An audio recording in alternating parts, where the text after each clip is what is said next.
Now here in this map, as is shown, we have two powers, left and right powers. The left power is the power that gives us condition. Left side, the subconscious, the collective subconscious. That gives us the condition. Now if you try to deny all that, then the right side is even worse. It gives us action, but with action we can become very ego-oriented. So both ways it can be troublesome. Supposing you say that, all right, I'll have no conditioning of any type, what's wrong in doing this, what's wrong in doing that? And if you just move with that idea, with that freedom, it will be abandonment, it may not be freedom, because freedom must have wisdom behind it. So both the sides, the movements on both the sides are wrong. So what is all right in the center is not to get conditioned by anything and not to be ego-oriented. But how to do it is the problem. The problem is how to do it. To be spontaneous is to be absolutely free. Now I would consider these two powers as, say, a brake and an accelerator in a car. Now you use both the powers. You use the brake first, you use the accelerator, you try to control these two powers. But first of all, it is difficult to understand how you to use these powers. Gradually, with practice, you know how to drive the car, you become the good driver. After becoming the good driver, still you are not the master of the driver. But then you become the master. So today the master within us is the spirit. But before realization, we are not the master. Because the master has not come in our conscious mind.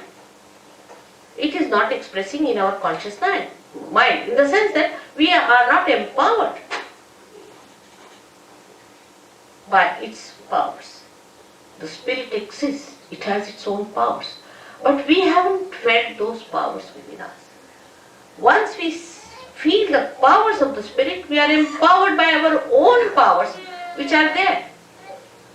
The powers are within us. These are our own powers. We don't have to borrow from anyone, ask from anyone, they are in ourselves. The spirit is within us. Only thing, that spirit has to give light in our consciousness. It has to come in our consciousness.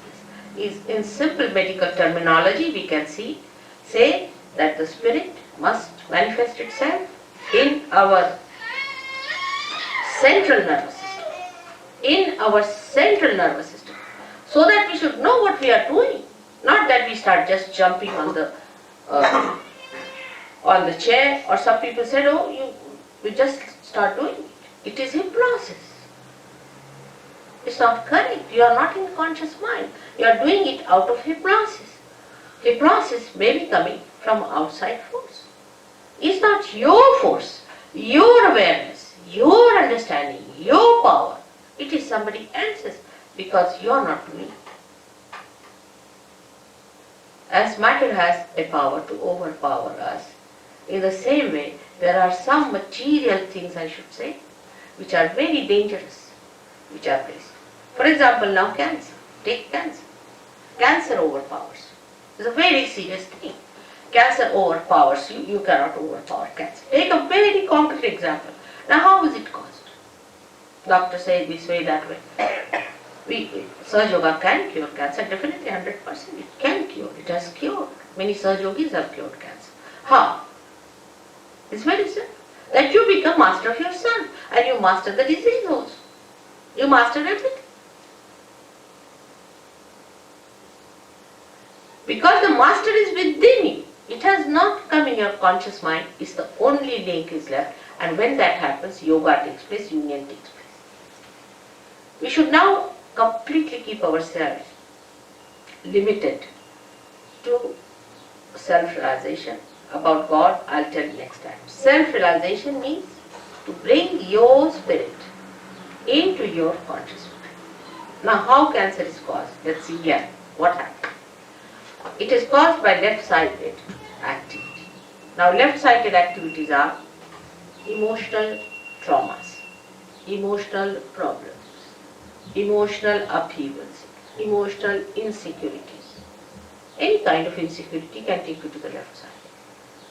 Little more movement can be these horrible gurus, because they hypnotize. They put you to the left. They put some spirit in you, or I don't know what they do, but they put you to the left. Any one of these activities which are not authorized by God, taken to, you go to the left side. Because you cannot ascend in the center. So either you go to the left or to the right.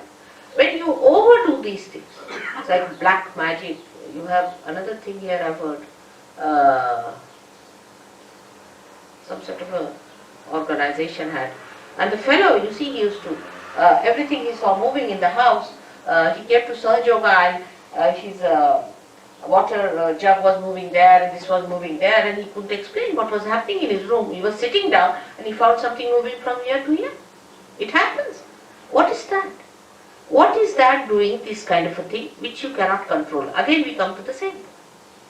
Something you cannot control. So you enter into the realm where you are controlled and you are not under your control. And that realm, when you enter in, I have always seen all the cancer patients are the ones afflicted by this. Most surprising. They are not aware, they do not know how they get into it. For a lady, supposing say, she is suffering from an insecurity about her husband, or maybe something, or maybe she thinks that her husband may leave her any time, she loves him, whatever it is. Such a woman might get a breast cancer. Because the insecurity is set in one of the centers there, which you can see here, the center of the heart. Center heart as we call it. Now if this center goes out of order, if a woman feels insecure for anything whatsoever, she is capable, she is vulnerable to be attacked and she can get into cancer. So we have to understand life in totality and not in one way. The total impact of life, the total effect of life, the total relationship with life must be understood. Now no doctor knows this. Will he know? When he treats a patient for the, say, breast cancer, will he know that this lady is insecure? There's another disease, anorexia. Many girls suffer from it. They don't just eat, they just give up eating. Now, you do not know why it happens. Doctors can't cure it. Nobody can cure it. What is the reason? The relationship of a girl, of a daughter with a father. Say father dies and the daughter doesn't see the father. Or she, in heart, she loves her father but she doesn't express it. Or there's some bad relationship that comes between the father and the daughter. You get this double anorexia. You'll be amazed. But it is impossible for doctors to get it. We have some doctors sitting here. It is impossible for any medical science to go near. Because they do not see a human being in its totality. It's a very delicate instrument God has created. The way we are harsh with others, the way we sometimes try to trouble others, try to make others feel insecure, or unfair, unjust, without our knowledge, we really give them a tremendous insecurity. And such insecurities can work out incurable diseases of which we are not aware. So to understand the totality, what should happen to us? We should achieve that state where we can see the totality. Like if I have to see now, for example, the whole of Brighton, what should I do? I should go on a plane and see it from that height. I can see the whole. In the same way, in your awareness, in your understanding, you should rise to that point from where you can see the whole. If you cannot see the whole, the partial vision, or we can say a little that you see, can create confusion, can create problems, and some of them could be of a very, very serious nature. Because as human beings, we do not know what are we.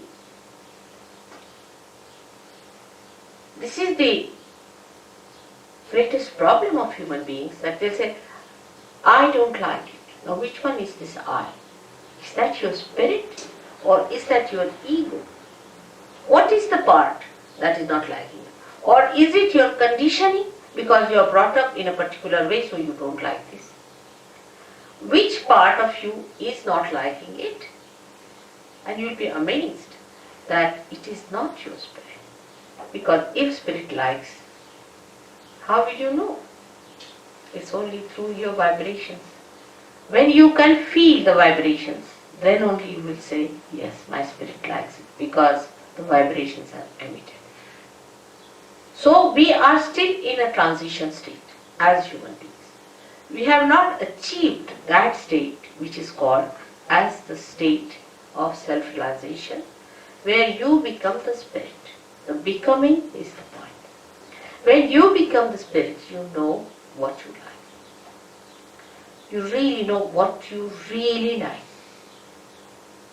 Because you are now the reality. You are not any conditioning. You are no more any ego, but you are what you are really, and that is your spirit. And surprisingly, this spirit is a collective being.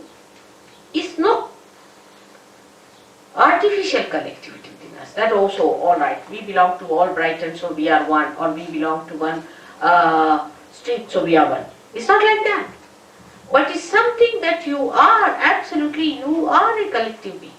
And you start feeling that collectivity within you, with these different centers working it out. And you can feel it, others. You can feel others on your fingertips, can you believe? In the Bible it's written that your hands will speak. The description of these days is that your hands will speak. Why not people want to find out what does it happen? How can your hands speak? This is what happens, that on your fingertips you start feeling and understanding what is reality, what is beauty, what is joy, what is love. This is the left side which we get, and ultimately with these left side problems we get physical pains. It's very painful to have left sided problems. It's very, very painful. The pain cannot be explained, no one can understand, nobody can cure it, you can't tell anyone, and people think that you are fussing, they give you psychological treatments. You just don't understand why this pain is within you. And this pain comes to you from left side, the subconscious. Beyond the subconscious is the collective subconscious. And this collective subconscious is the one where whatever is created from the beginning up to today in the creation is within. And once you go to the subconscious, you just get lost there. You are so overpowered by this power of subconscious that it is beyond you to understand it, beyond you to get out of it, and beyond you to not to succumb to it. And it goes on increasing. Like I asked some people, why did you go on doing it? When you knew that you were not doing it, somebody else was doing it, still why did you continue to do it? They said, Mother, we were under a blanket. It was darkness. We didn't know where we were moving. And we were just going on and on and on. And as I told you last time, feeling guilty is the biggest blockade. It's the biggest blockade. Because once you start feeling guilty, that the center on the left gets blocked and it's very difficult. And you don't know why you are feeling guilty. All the time you are feeling guilty, but you don't know why you are feeling guilty. Why these ideas of guilt are coming to you. That this feeling of guilt keeps you away from joy, from enjoying anything, from being spontaneous. Why? And this explains why we sometimes are miserable for nothing at all. Actually, God has not created us to be miserable. He has made us so beautifully, so carefully. He has created us with such love and compassion not to make us feel miserable, not for anything. He doesn't give us any diseases, no problems.